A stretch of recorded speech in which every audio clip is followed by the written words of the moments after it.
In early 49 BC, a Roman general and politician by the name of Gaius Julius Caesar led an army south towards central Italy. He soon reached the river Rubicon, a relatively small and shallow river for all the importance which it has taken on historically. By law, no Roman general was allowed to bring an army south of the Rubicon towards the city of Rome. Regardless of this prohibition, this is exactly what Caesar now planned to do. The crossing of the Rubicon was a pivotal moment in the history of Rome and of the ancient world. It signaled the beginning of a civil war which would bring about the death of the Roman Republic and the emergence of the Roman Empire. It was, in many ways, surprising that this was the case. 3.5 centuries earlier, a Celtic army had marched through this part of Italy and sacked the city of Rome. Back then, it was little more than a provincial town, unknown to most of the world. Its remarkable ascent in the period between when the Celts came through here and when Caesar made his decision to contravene Roman law and cross the Rubicon had seen the rise of a power that would come to rule most of the known world. This is the story of the Roman Republic and its rise and fall. There are two versions of how the city that would come to rule much of the known world first came into being. One is a myth, but makes for a colourful story. In this version, the city was founded by two twins, Romulus and Remus, on the banks of the river Tiber in the year 753 BC. The story is that the pair had been born from the union of Rhea Silvia, a Vestal virgin and daughter of the deposed king Numitor of Alba Longa, with the Roman god of war Mars. They were later abandoned and were raised by a she-wolf by the Tiber. When they grew up, they gathered followers to them and founded the city of Rome around the 7 hills that lie at the center of the city. Romulus subsequently killed Remus after a dispute broke out about which hill the city should be centered on, following which he became the settlement's first king and named the city Rome after himself. Later, this foundation myth would be expanded by the great poet of the early Roman Empire, Virgil. In the Aeneid, he presented a story which claimed that Alba Longa, the city which Romulus and Remus's mother hailed from, was originally founded by Aeneas, a prince of the fabled city of Troy, which he had fled from after the siege of the city recounted in Homer's Iliad. In this way, the Romans claimed a line of descent from the Trojans. As exciting a story as this is, it is almost certainly a complete fabrication. In reality, archaeological investigations have revealed that there were settlements in the region as far back as the Bronze Age, while by 1000 BC there were several villages around the 7 hills of Rome. The city wasn't established all at once. Instead, it emerged from the amalgamation of these villages into a larger town at some stage in the early Iron Age. While the foundation myth of Romulus and Remus seems fairly dubious, there was probably some kernel of truth to it. Perhaps it was around the middle of the 8th century BC that the semblance of a city began to emerge from these villages, and there could well have been a man called Romulus who oversaw this process. It certainly is the case that Rome was ruled as a monarchy during its early years. The Romans later believed that they had 7 kings. Romulus came first and reigned until 716 BC, or what the Romans would later identify as 37 ab urbe condita, meaning the 37th year from the founding of the city in 753 BC. He was followed by Numa Pompilius, who was credited with establishing many of Rome's important institutions, notably the emphasis in their religious system on Mars, the god of war, and Jupiter, the king of the gods. He was also said to have introduced the first Roman calendar. After Numa came Tullus Hostilius, then Ancus Marcius, Lucius Tarquinius Priscus, Servius Tullius, and finally Lucius Tarquinius Superbus. This was a quasi-elective monarchy, and each of the kings after Romulus was said to have been selected by the Curiate Assembly, a council of the heads of the different clans or family groups that made up Roman society at that time. Whether this chronology is accurate or not is debatable. These 7 kings are said to have reigned down to 509 BC, a period of nearly 2.5 centuries, meaning that each ruled for an average of 35 years, an improbably long time for there to have not been some period in which a king only ruled for a few years.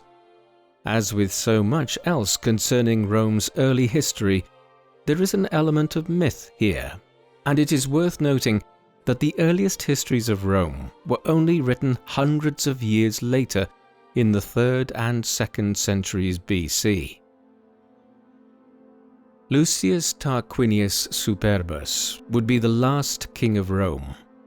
He was a tyrant who was said to have usurped the throne in the first place in 534 BC, and then ruled in a heavy-handed manner. For instance, he refused to afford his predecessor, Servius Tullius, a proper burial, and he tried to manipulate the Senate, the representative body of the Roman aristocratic families, into doing his bidding. He engaged in a series of wars with Rome's neighbors in central Italy, and also undertook an elaborate building program in the city. His actions eventually caused widespread resentment, which peaked when it was learned that the king's son had defiled a noblewoman named Lucretia, and Superbus had tried to cover it up. A popular revolt followed, and the king was driven from the city, dying in exile years later. Once he was gone, the Romans decided to change their system of government. The date this occurred is interesting. Tradition holds that it was 509 BC, right around the time that tyrannies and monarchies all over the Greek world were being overthrown and replaced with democracies. The Romans elected to do something similar. They created a republic, one with a mixed constitution. The Roman Senate, an assembly of several hundred men from the leading families of Rome, was the main deliberative assembly. The most senior magistrates were the consuls. 2 of these were elected each year and served for 12 months. Nominally, these had to be 42 years of age, though this rule was flouted on occasion. They also tended to come from the patricians, the aristocratic families of Rome. Other officials included the tribunes, who had great powers over the management of the municipal government and who were primarily elected by the plebeians, the common folk of Rome. Thus, the Senate had more than an air of an aristocratic assembly, but this was balanced by more populist, democratic offices, such as that of the tribune.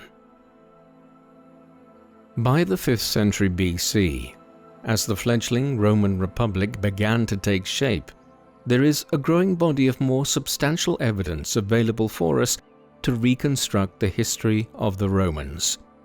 Prior to this, we are broadly reliant on a number of histories that have survived from much later, most notably the monumental History of Rome, written by Titus Livius, or Livy, in the 1st century BC. His Ab Urbe Condita, From the Founding of the City, is an immensely valuable work.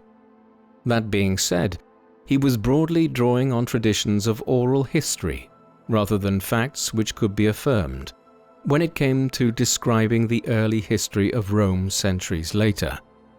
As we move into the era of the Republic, there is more information available, and it often comes from multiple sources, meaning it is possible to verify it to an extent. For instance, we can say with certainty that early in the days of the Republic, the Romans decided to promulgate a comprehensive law code.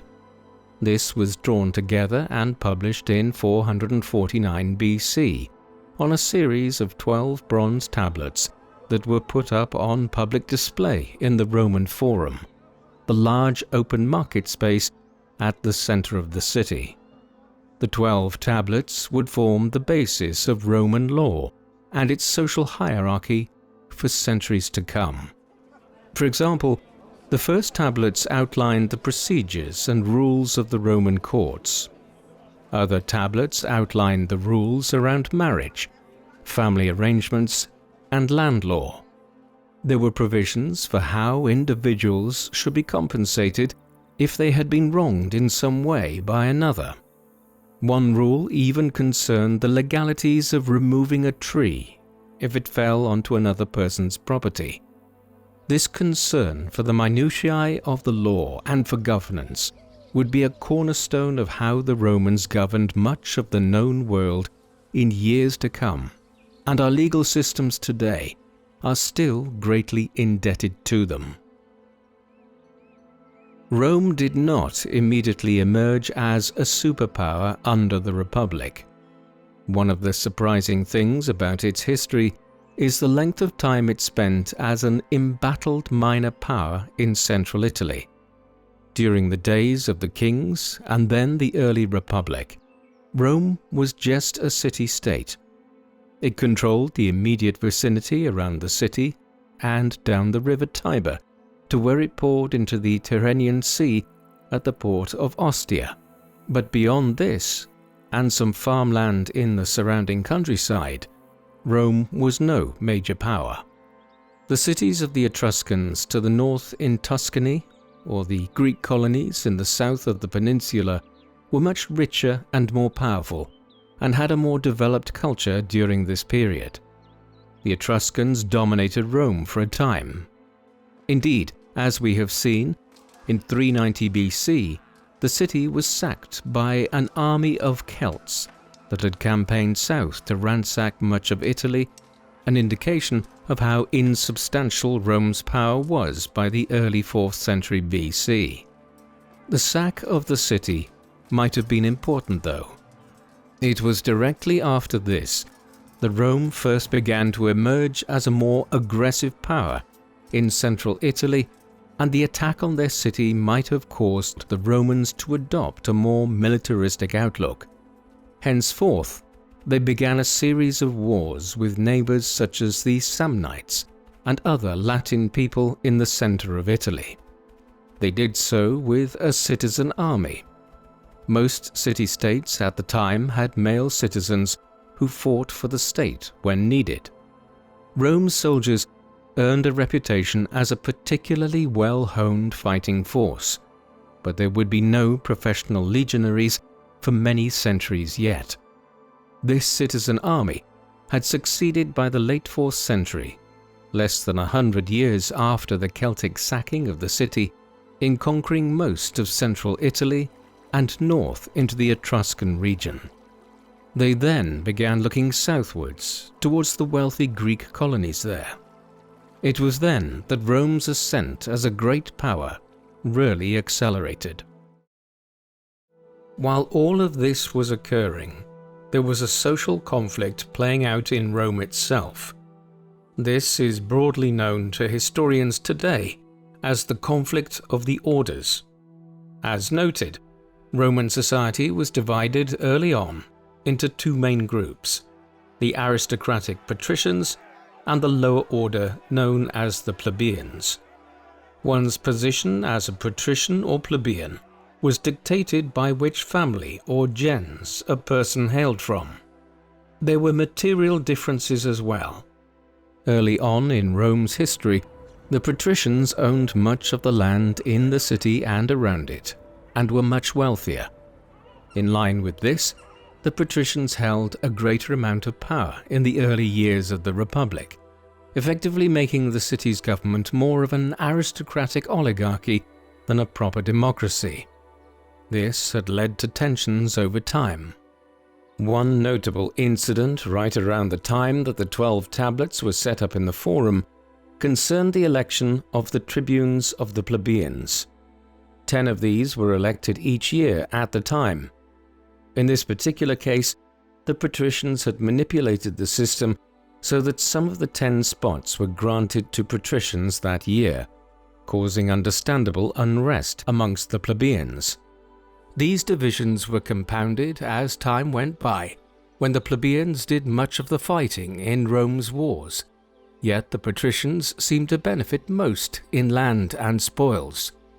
Social tensions continued until numerous laws were passed, which in totality eroded the distinction between patricians and plebeians. Eventually, the plebeians would come to occupy as great a place in Roman society as the patricians, and many plebeian families would become even richer than the patricians. However, the Romans were a conservative, hierarchical people, and even long after the conflict of the orders came to an end with the passage of laws which blocked certain patrician powers in 287 BC, Romans continued to identify themselves as either patrician or plebeian. The conflict of the orders came to an end just as Rome was about to burst into the consciousness of the entire Mediterranean world. Following the conquest of central Italy and victory in the Samnite Wars, the Romans wasted no time expanding further south. The southern parts of Italy and the island of Sicily had been extensively colonized by Greek city-states like Corinth hundreds of years earlier, to such an extent that the Greeks knew this part of the world as Magna Graecia, Great Greece. Many of the cities here were wealthy on account of their extensive trade networks.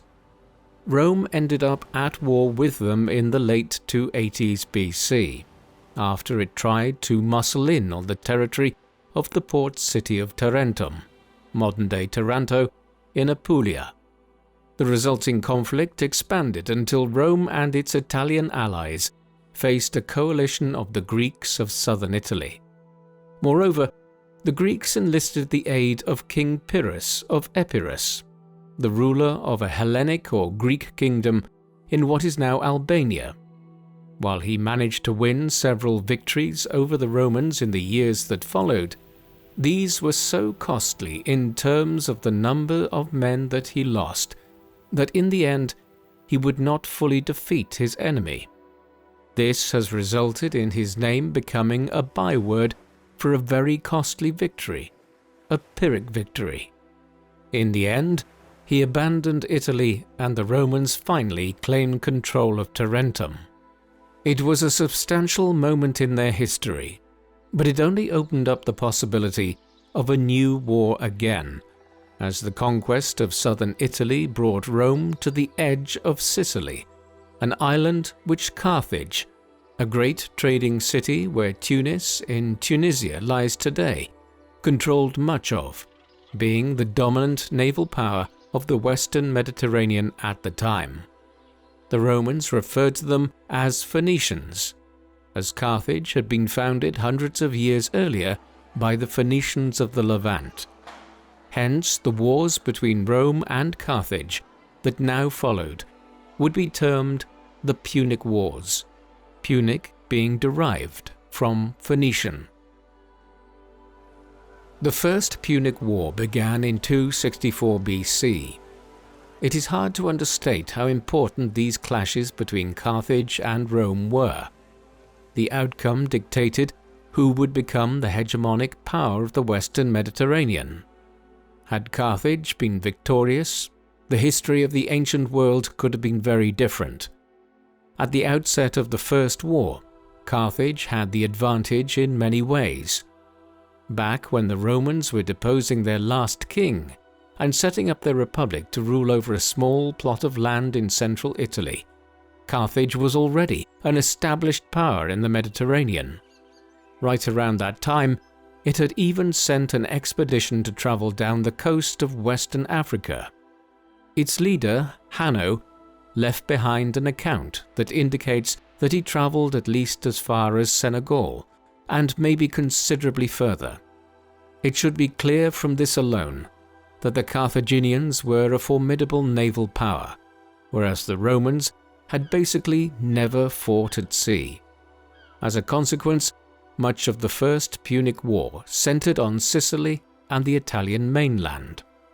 Over time, though, the Romans began building a fleet, and in 256 BC, they even launched an invasion of North Africa. For years, hundreds of warships of both sides patrolled the western Mediterranean, and large armies of Romans, Carthaginians, and their many allies fought in various theatres. It's a testament to Roman dynamism that they managed to wear the Carthaginians down and emerge victorious in the war in 241 BC, after nearly a quarter of a century of fighting. At the war's end, Rome claimed control of most of Sicily, and a few years later it also occupied Sardinia and Corsica. Carthage was far from defeated though. Under the guidance of one of its leading generals, Hamilcar Barca, it quickly began acquiring new territory in Hispania or Spain to the west, which it now intended to use as a base to strike again at Rome in a second war. The Second Punic War came in 218 BC. The Romans instigated it over a dispute concerning the status of the city of Saguntum in Hispania.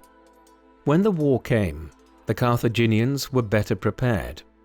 Hamilcar Barca's son, Hannibal, was now in charge of the Carthaginian war effort with his brother Hasdrubal. When the war broke out, Hannibal led a large army from Hispania overland through southern Gaul or France, and then over the Alps before descending into Italy. The Romans were taken by surprise by this land invasion, having expected a naval attack. Over the next 2 years, Hannibal won a series of victories in Italy, culminating in the Battle of Cannae on the 2nd of August 216 BC. At this, an enormous Roman army of roughly 70,000 men was largely obliterated by Hannibal's forces. Had the Carthaginian marched on the city of Rome, there is a good possibility he could have seized it and defeated the Romans at this point. Yet, for some reason, he declined to do so. Instead, he remained in Italy, carrying out attacks here and there. Rome recovered and was soon able to begin sending reinforcements to its army in Hispania. Over time, through sheer attrition and effective campaigning by Publius Cornelius Scipio, a young Roman general, the war turned. By 206 BC, the conflict was won in Hispania by Scipio, and he convinced the Senate to allow him to lead an expedition to North Africa. With Carthage itself under threat, Hannibal had no option other than to return to his homeland. There, he and Scipio faced each other at the Battle of Zama in 202 BC. Scipio and the Romans emerged victorious, and the Carthaginians surrendered the following year with their capital under siege. Victory in the Second Punic War reduced Carthage to no more than a city-state in North Africa. Rome established control over the south and east of Hispania, and was now unequivocally established as the dominant power of the western Mediterranean. The Second Punic War was not just a clash between Rome and Carthage. It had involved many of their allies in Italy, Spain, and North Africa. A novel element to the war was the role played by the Kingdom of Macedon, one of the successor states to the empire of Alexander the Great, which had collapsed into civil war and division after the great conqueror had died in 323 BC. This was a sign of the growing position of Rome as not just an Italian or Western Mediterranean power. The Greeks of the Eastern Mediterranean were now aware of Rome's growth and were anxious to gain the Romans as an ally in their interminable wars with one another. Within a year of peace being concluded with the Carthaginians, the Romans were at war again with Macedon. It allied in this instance with several Greek powers such as Athens and Rhodes. This initial war paled by comparison with the Roman Seleucid War from 192 BC to 188 BC. The Seleucid Empire was, along with the Ptolemaic Kingdom of Egypt, the most powerful of the successor kingdoms and ruled Syria and eastern Turkey. The Seleucids had angered the Romans after taking Hannibal into their service as a military commander after he was expelled from Carthage. It was the first of several wars that would be fought between the two powers over a 130-year period. What is unusual about these early wars in the eastern Mediterranean is that Rome seems to have been initially reluctant to conquer territory there.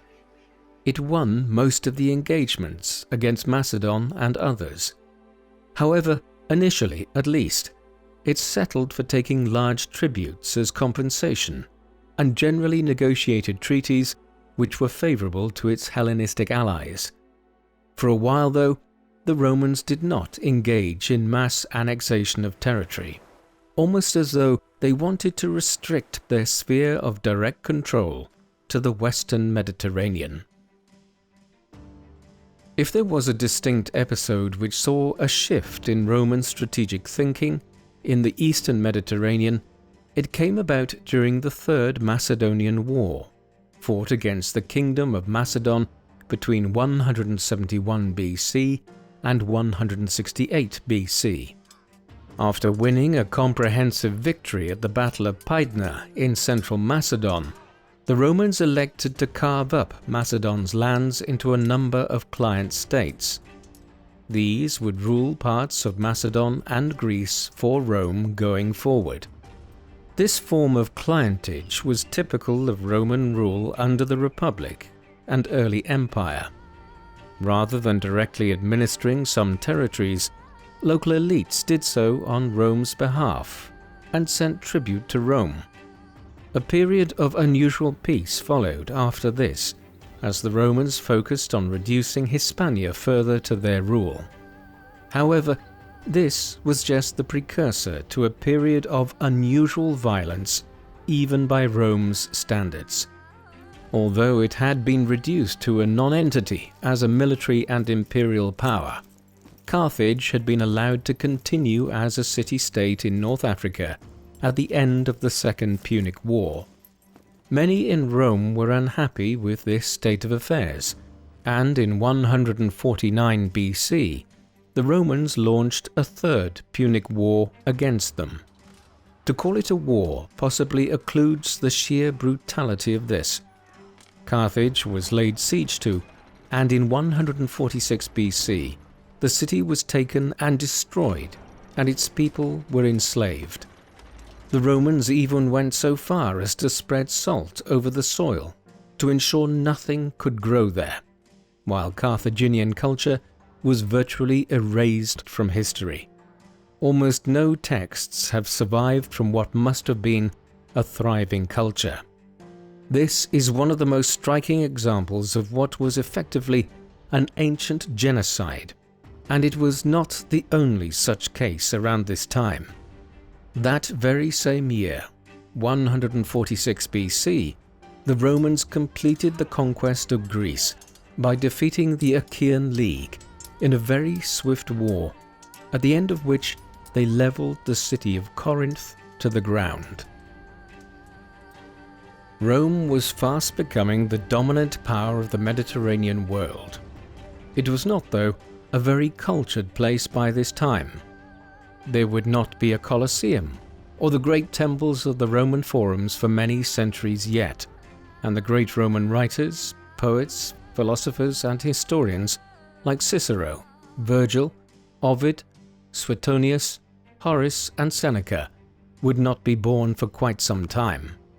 The Romans were a conservative people who early on in their history were interested in quite rustic pursuits. We can get a sense of this by looking at the corpus of writings by one of the earliest Roman writers whose works have survived, Cato the Elder. He is most famous for his jingoistic refrain whenever he ended speeches in the Senate: "Carthago delenda est," Carthage must be destroyed, which eventually led to the Third Punic War and the desired destruction of Carthage. When not advocating the destruction of the North African city, he was writing books on subjects like agriculture and rural life, a study of the local history of the Italian towns, and a guidebook on soldiering, as well as a collection of moral sayings. There were not many writers of a decent caliber in Rome at this time. The only notable element of their public culture was an outpouring of Roman comedy by playwrights such as Plautus and Terence in the first half of the 2nd century BC, while Ennius was an important poet around the same time. Their philosophical systems were pedestrian by comparison with what prevailed further east in Greece and Egypt. Even the city of Rome was rustic. The urban metropolis of fine marble buildings that Rome became was a product of a later age under the Roman emperors. In the days of the Republic, it was a city of plain brick, the one that was getting bigger and bigger all the time. While this was the cultural situation at Rome as the city began to dominate the Western Mediterranean and then expand into the East, things were about to change. While Rome was conservative and rustic, it was also something of a cultural sponge. When it conquered different cultures, it absorbed elements of them. The gladiatorial games that Rome is famous for today most likely originated amongst the Etruscans to the north of Rome in Tuscany, before Rome conquered that region. Cato the Elder might have been a mighty defender of Roman culture and society, but his work on Roman agriculture, De Agricultura, was almost certainly derived to a large extent from a similar 28-volume study of agricultural life by the Carthaginian writer Mago. Now, in the 2nd century BC, as they expanded into the eastern Mediterranean, the Romans began to absorb all things Greek. Greek culture was far more developed and sophisticated than Roman culture, and before long, individuals like Cato were arguing that the Romans needed to resist Greek or Hellenic influences and maintain their own identity. They failed to do so. By the 1st century BC, the Romans had absorbed all manner of Greek cultural traits. The Stoic school of Greek philosophy, for instance, became particularly prominent in Rome. Fortunately for today's historians, the Romans adopted the Greek fascination with recording past events and began writing detailed histories of events in the Republic. Greek-style theatres were built in Rome, and Greek concepts of social manners began to abound in Italy. There was even a debate amongst the Romans about growing beards. The Romans considered it uncivilized to have a beard, while the Greeks deemed it to be a sign of wisdom and maturity. The Romans held out surprisingly long against this particular aspect of the Hellenization of their society, though in the 2nd century AD they finally succumbed to this too. The Romans conquered the Greeks politically and militarily, but Greek culture ultimately conquered Rome. Rome's culture wasn't the only thing that was changing, so was its society. When the Republic began expanding to conquer Italy in the 4th century BC, Rome itself was already a fairly large city by ancient standards.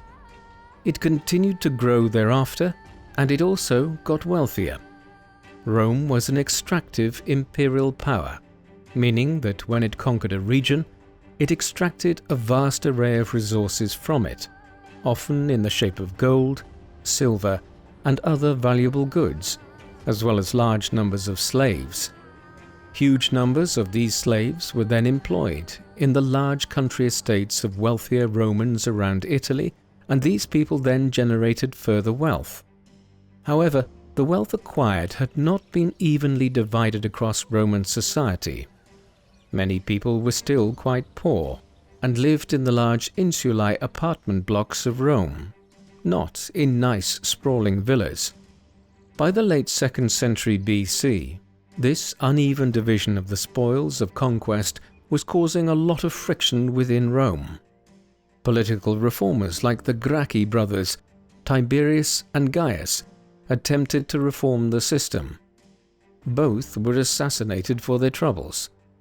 What was more, there were growing problems beyond the city itself. Rome had conquered vast lands, but it had not conferred the honor of Roman citizenship on many of its subjects. Even those in Italy who had been living under Roman rule for over 200 years were still excluded from that privilege and were legally classified as socii, meaning allies. In 91 BC, many Italian towns revolted in opposition to this. The resulting social war would last down to 87 BC. The Romans won it, while also agreeing to grant citizenship rights to many of the Italian allies. The privilege of Roman citizenship, though, remained exactly that, a privilege, for most others, and it was not until the early 3rd century AD that all free subjects of the empire were automatically deemed to be Roman citizens. The social war was significant in the history of the Roman Republic for reasons beyond the issue of citizenship for the Italian allies. It also brought the rivalry between Gaius Marius and Cornelius Sulla to a head. Marius was a veteran general of Rome. He was born in the middle of the 2nd century BC, and in his 40s and 50s he emerged as the preeminent political and military figure of the Republic.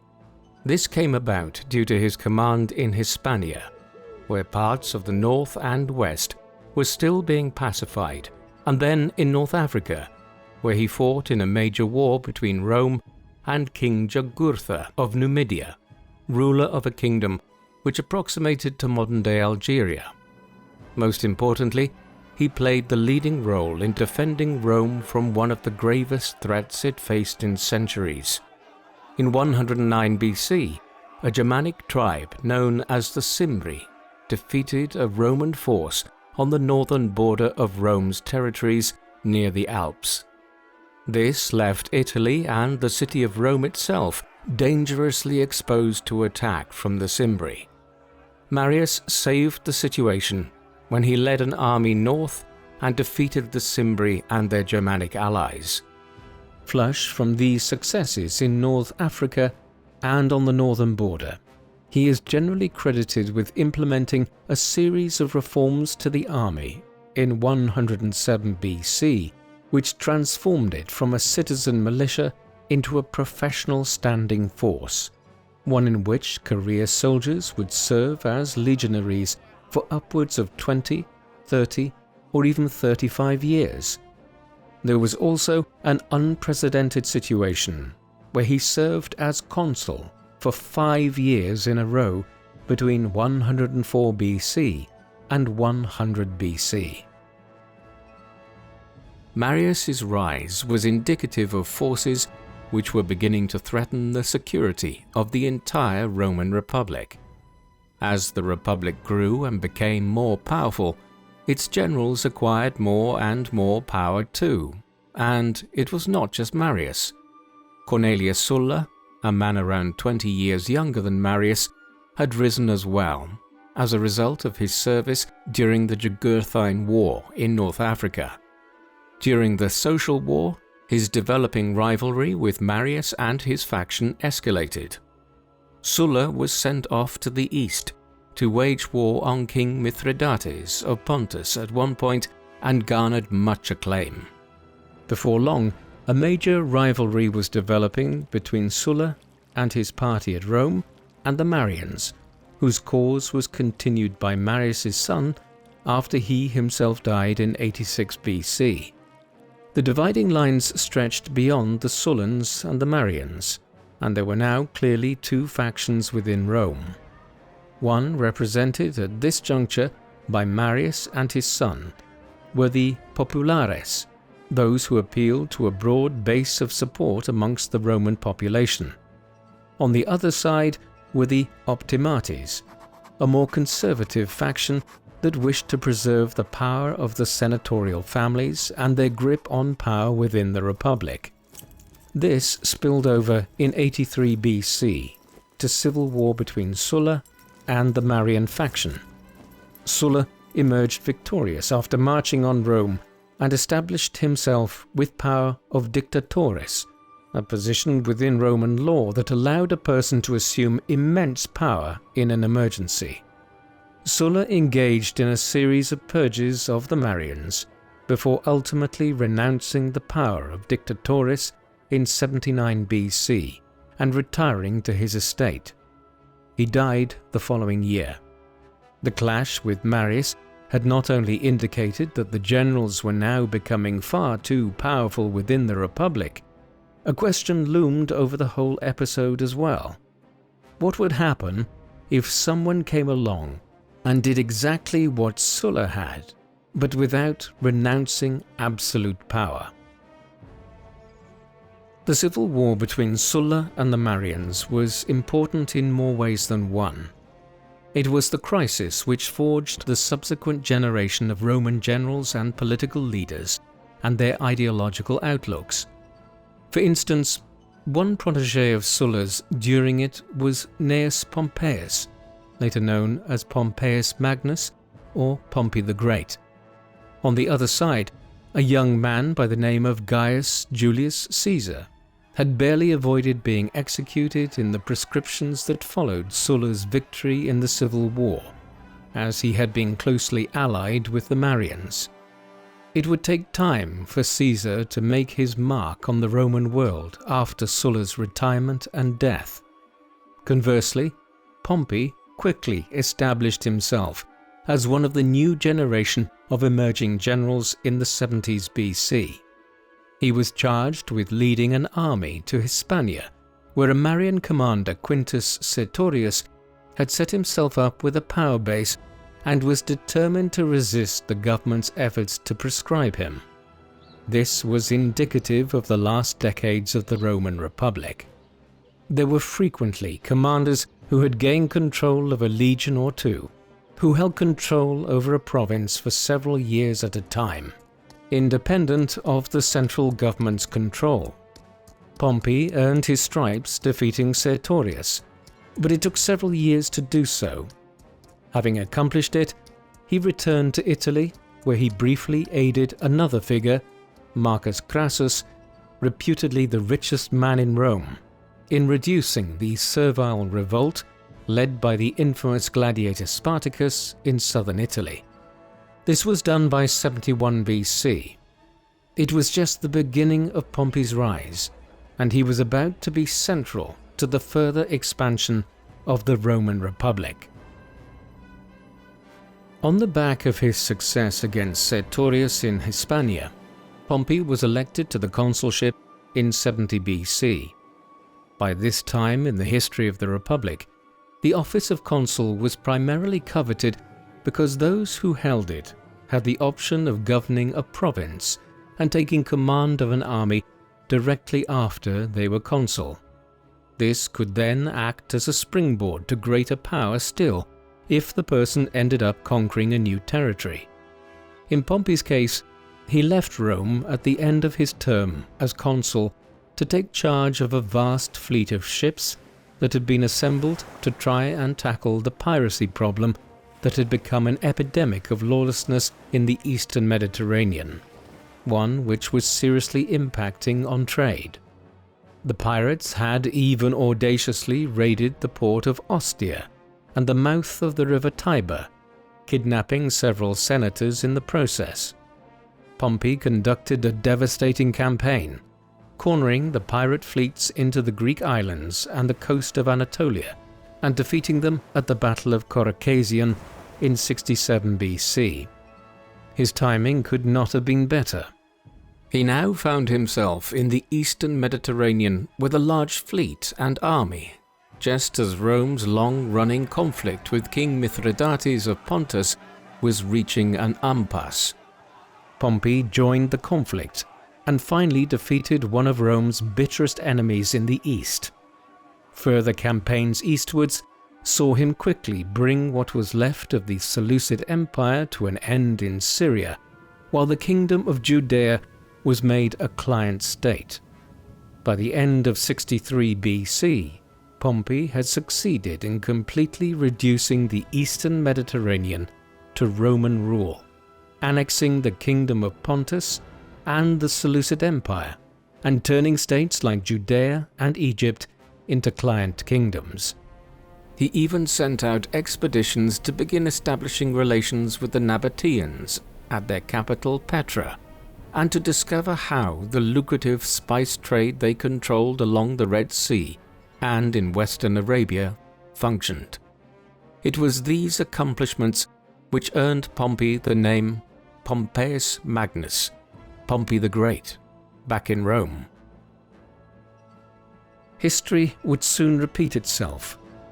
Just as Marius had been the man of the hour a half a century earlier, and then been slowly eclipsed by a younger upstart, Pompey would be overshadowed before long by a slightly younger rival. While Pompey was off in the east, Julius Caesar was beginning his ascent in Rome, acquiring the office of Pontifex Maximus, the chief priest of Rome, in 64 BC. A populist, he sprayed money around the city and allied with opportunistic politicians to build his power base. Then, in 59 BC, he acquired the consulship.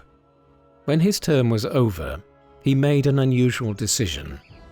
He did not want a command in the wealthy East to continue the work Pompey had been engaged in. Instead, he took control of the Roman territories in southern Gaul, what we know as France today. The Romans held a small part of the south of the country here by the mid-1st century BC, enough to connect Italy to Hispania. But north of the Alps and the Massif Central were dozens of independent Celtic tribes. Few Romans had ever ventured towards the north of Gaul, away from the civilized Mediterranean. Caesar now planned to conquer this vast, semi-unknown territory, and that's exactly what he did. In a blistering campaign between 58 BC and 52 BC, Caesar reduced the entirety of Gaul to Roman rule, culminating in the siege and Battle of Alesia in 52 BC, where he defeated the Celtic warlord Vercingetorix, who had managed to convince the Gallic tribes to unite against the Roman threat. Caesar even crossed to Britain to evaluate the possibility of conquering it later. As word of all these conquests arrived at Rome, Caesar became the man of the hour, and like Marius before him, Pompey was in danger of becoming yesterday's news. The possibility of outright conflict between Pompey and Caesar, in the way that Sulla and the Marians had once clashed, had been temporarily reduced years earlier. In 60 BC, Pompey, Caesar, and Marcus Crassus, the wealthy Roman who had led the suppression of the revolt of Spartacus, had joined together into a political alliance known as the First Triumvirate. Through this, they had aimed to facilitate each other in securing more power within the Republic. Yet all knew that it was a tentative alliance, that each might exit whenever the circumstances suited them. To secure the alliance, Pompey had married Caesar's daughter Julia in 59 BC. The triumvirate did not last though. Firstly, Caesar's rapid conquest of Gaul put him into a stronger position. Then he also managed to begin acquiring greater power within Rome itself, as he sent lieutenants of his, such as Mark Antony, to acquire political offices in the city, even while he himself remained in Gaul. Then Julia died in 54 BC, scuppering the marital alliance between Caesar and Pompey. Finally, the third prong of the triumvirate was removed from the scene a year later. Rome's great emerging nemesis in the east was the Parthian Empire, which ruled over Mesopotamia and Persia. After serving his second spell as consul in 55 BC, Crassus had the idea that he could earn as much renown as Caesar, if not more, if he managed to conquer the Parthians. He had set off to the east with an army after his term as consul was up. However, it did not go as planned. In the heat of the Syrian desert in the summer of 53 BC, Crassus and his very large army of 7 legions was practically obliterated by the Parthians at the Battle of Carrhae, one of the worst military defeats ever suffered by the Romans. With this, the First Triumvirate was all but at an end, and Caesar and Pompey were ever closer to conflict with one another. The march towards war between Pompey and Caesar was not just about these two individuals. There were factions behind them which reflected the wider systemic issues inherent in the Roman Republic for many years. Pompey had, in many ways, inherited the mantle of his former mentor, Sulla, as head of the Optimates, the conservative faction within the Senate. Caesar was the new figurehead of the Populares that had once been synonymous with the Marians. Caesar, for instance, had appealed to a popular base of support in Rome, allying for a time with the notorious demagogue Publius Clodius Pulcher, and engaging in populist policies with regard to the people of Rome. Pompey, by way of contrast, had the backing of many of the more conservative elements within the Senate, men like Cato the Younger and Marcus Tullius Cicero. In some ways, this reflected long-standing tensions within Rome that went all the way back to the conflict of the orders between the patrician and plebeian classes in the early days of the Republic, as well as the tensions that the Gracchi brothers had tried with only partial success to remedy many decades earlier. Added to this was the sheer thirst for power of Caesar in particular. As his spell in command of the legions in Gaul came to an end, he began maneuvering using his proxies in Rome to retain control of a large army. As he did, a large portion of the members of the Senate moved to block him and threw their support behind Pompey. It was this brinkmanship which led Caesar to begin marching south, and so it was that early in 49 BC he found himself nearing the river Rubicon. One of his ancient biographers, Suetonius, writing over 150 years later, claimed that Caesar shouted out "Iacta alea est" when he made the fateful decision to cross the river, meaning the die is cast. Caesar had rolled the dice. The civil war with Pompey and the Optimates had begun. The civil war of Caesar and the Pompeians lasted for many years, but the decisive stages of it occurred over a period of just over 20 months.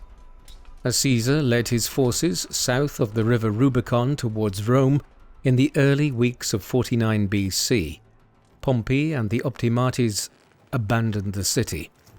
The same laws that meant Caesar should not have led the legions over the river Rubicon towards Rome had ensured that the Pompeians had no large army available to withstand Caesar's arrival.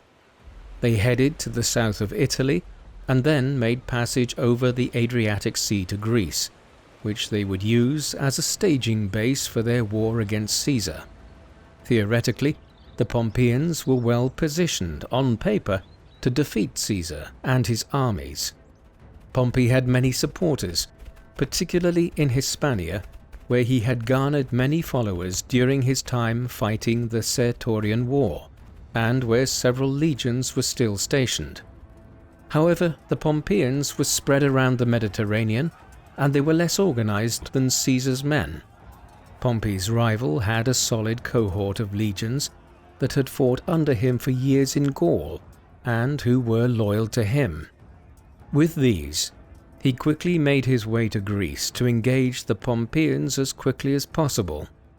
The war climaxed at the Battle of Pharsalus in Thessaly on the 9th of August 48 BC. Here, Caesar and Mark Antony led an army that was numerically inferior up against upwards of 50,000 troops under Pompey's command. After routing Pompey's cavalry charge, Caesar committed all of his men to an assault, and the Pompeian lines broke. In the end, Pompey fled the field and sailed from Greece for Egypt, which was still independent of Rome, albeit a client state. He had hoped to acquire fresh support there, but he was instead killed by his hosts in late September.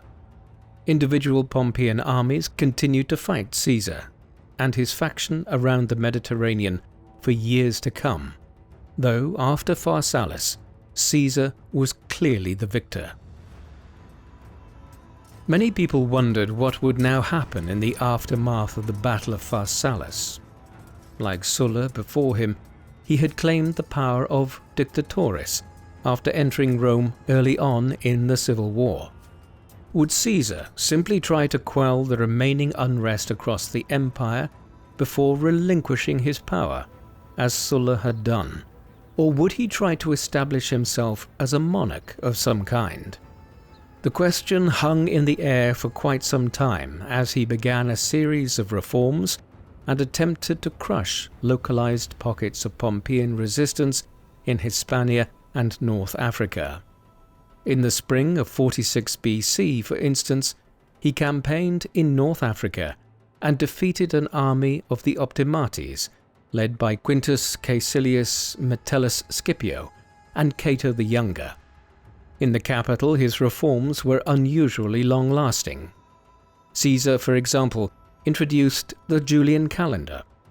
It would remain in effect throughout most of Europe until the Gregorian calendar was introduced in the 16th century. The months of the year that we still use are largely taken from Caesar's reforms. July is named after him.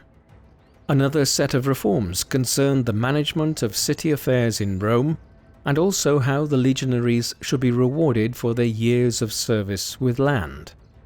As important as many of these initiatives were, though, what many senators wanted to know was when Caesar would relinquish his extensive powers and restore the normal functions of the Republic. They were dismayed when, in early 44 BC, he declared his intention to serve as dictator for life. Even many of Caesar's strongest supporters were unwilling to accept this. On the 15th of March 44 BC, not long after the announcement had been made, they surrounded him during a meeting of the Senate and stabbed him 23 times. The dictator died right there. Yet his assassination created more problems than it solved. What would happen now? There would be no returning to the civilized norms of the Republic as it had been centuries earlier. Caesar's assassination simply triggered a scramble amongst his allies and those close to him to succeed him as the strong man of the state. The foremost candidate to step into the breach was Marcus Antonius, better known as Mark Antony. He had served as one of Caesar's deputy commanders in Gaul for a time, and had been sent to Rome to act as Caesar's proxy in the politics of the city in the late 50s BC. During the Civil War, Caesar had promoted him in such a way as made it clear that Antony was considered his right-hand man. He was, for instance, given the title of Magister Equitum, the master of the horse, an office that was the lieutenant to the holder of the power of dictatoris. At the beginning of 44 BC, shortly before he was killed, Caesar had also appointed Antony to serve as consul alongside him for that year. Antony was a brash soldier with a hard edge to him, and he commanded the loyalty of a large section of Caesar's legionaries. He had several rivals amongst Caesar's other lieutenants, notably Marcus Lepidus, a figure who had emerged as a talented politician and commander during the Civil War. The surprise element in this was the emergence of Caesar's great-nephew, Octavian, who was just 18 years of age at the time of the dictator's assassination, as a potential successor to his great-uncle's mantle. Octavian impressed many people by asserting his desire to exact revenge on Caesar's killers. He, Antony, and Lepidus quickly formed the Second Triumvirate and waged war for the next few years on the killers of Caesar and their armies. There were even Pompeians still afoot at this stage. Sextus Pompeius, the son of Pompey the Great, ruled Sicily during these years with a large fleet and army. Effectively, what was left of the Roman Republic had descended into semi-anarchy, with generals carving out their own fiefdoms in individual provinces and regions, each looking for a path to Rome and the claiming of power. During the course of the 30s BC, the Second Triumvirate largely fizzled out, and as individuals like Sextus Pompeius were defeated one by one, the politics of Rome began to descend once again into two factions squaring off against one another. In this case, it was Octavian against Mark Antony. As with the First Triumvirate years earlier, a marriage alliance had been introduced to bind the two men closer together. Mark Antony had married Octavian's sister, Octavia, in 40 BC. This did not have the desired effect, and the union became a source of conflict rather than harmony. The problem stemmed from Antony and Octavian's decision to divide up the Republic and its provinces into spheres of influence between them. Octavian would have oversight of the western provinces from Rome itself, while Antony planned to head east and oversee a campaign against the Parthian Empire. He used Egypt as a staging base for this, and while he was there, he became involved in a relationship with the Queen of Egypt, Cleopatra, a former lover of Caesar's. She soon bore Antony children, events which embarrassed Octavia, to whom Antony was married at the same time. These developments caused a lot of bad blood between Octavian and Antony. For a time, they had their respective concerns in the western and eastern Mediterranean, which kept them away from each other. But when Sextus Pompeius was defeated and killed in 35 BC, and when the war against the Parthian Empire did not produce the sought-after results in the east, the pair began to prepare for a final showdown. The ancient sources, doubtlessly aware that the emperors needed to be flattered in any age, and that Octavian was ultimately the founder of the imperial system, were inclined to favour him in their interpretation of the events that followed. Still, this bias aside, there seems to be little doubt that Antony acted in a highly inflammatory fashion in the years leading up to the war between him and Octavian. In 34 BC, he and Cleopatra oversaw an event known as the Donations of Alexandria in the capital city of Egypt. Through this, they decided to bestow titles on their children, which effectively donated or granted them control over the eastern provinces of Rome. Their younger son, Ptolemy Philadelphus, for example, was given the lands of Syria, Cilicia, and Phoenicia to rule.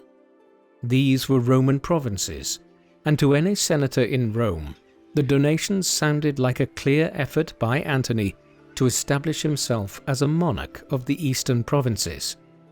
Octavian exploited these undiplomatic moves expertly in Rome, and by 32 BC, there was enough support there for him to convince the Senate to declare war on Antony and Cleopatra. The clash that followed is known as the War of Actium, on account of the fact that it was decided in a single battle. This was one of the largest and most important naval battles in history. It took place in the waters off the coast of northwestern Greece, at the mouth of the Gulf of Corinth on the 2nd of September 31 BC. Antony and Cleopatra had gathered their forces in Greece when Octavian and his allies decided to confront them. On the morning of the 2nd, Antony and Cleopatra attempted to break out from their position in the Gulf. Initially, they had more ships than Octavian. However, through a combination of disease and desertion, they did not have enough men to man all of these. Hundreds of ships were involved in the engagement that followed. In the course of it, the smaller and more maneuverable ships of Octavian proved better suited to the conditions, and Antony's fleet was decimated. He and Cleopatra only barely managed to escape and fled back to Egypt. Defeat at Actium had doomed Antony and Cleopatra's cause. Octavian took his time before pursuing them. He wintered on the northern side of the Mediterranean and prepared for a campaign to Egypt, eventually marching by land through Asia Minor and the Levant to Egypt. For his part, Antony was desperately trying to raise a new army in North Africa, all to little avail. His chances of winning the war had slipped away when he left much of his army in Greece. There is a lot of mythology surrounding what happened at the end of the conflict. Octavian arrived at Egypt and laid siege to the capital Alexandria, following which Antony decided to fall on his own sword rather than be captured alive. The story of him surviving for long enough to be taken to Cleopatra and her then deciding to join him in death by having a poisonous snake bite her is a bit too colourful to have been accurate. It is more likely that she learned that he was dead and drank some poison. Whatever the truth of their passing, the end was the same in the war. Octavian was victorious. Egypt was annexed into the Empire of Rome, completing the annexation of the major successor states to the Empire of Alexander the Great. This also gave the Romans access to the Red Sea, and within a few months, expeditions were being sent out to establish trade with India and other distant lands. The end of the War of Actium left the Roman Republic, or at least what remained of it, at a crossroads. Octavian was victorious, in the same way that Sulla had been a half-century earlier after defeating the Marians, and as his great-uncle Julius Caesar had been 2 decades earlier once he had vanquished Pompey. To any dispassionate observer, it must have appeared that a fresh round of chaos might be imminent. Sulla and Caesar had both claimed the power of dictatores, and both had soon departed from the scene, one through retirement and one through assassination, triggering a fresh race to claim power in the Republic amongst its leading politicians and generals. However, that isn't what would happen this time. Octavian, who would soon become known as Caesar Augustus, would prove to be a shrewder politician than his great-uncle, one who saw a way to placate the political classes of Rome, while also establishing himself as the preeminent citizen of the state. He would become the Imperator, a word which meant commander or conqueror at the time. We know it in its more anglicized version today as the word emperor. As we will see in the next part of this history of the Roman Empire, Octavian would very soon establish the imperial system and become the first emperor of Rome. What do you think of the history of the Roman Republic? Was it inevitable, given how militarized and warlike the Republic became, that a Roman commander would eventually try to seize absolute power over the Republic? Or was the Roman state betrayed by power-hungry figures like Julius Caesar? Please let us know in the comment section, and in the meantime, thank you very much for watching.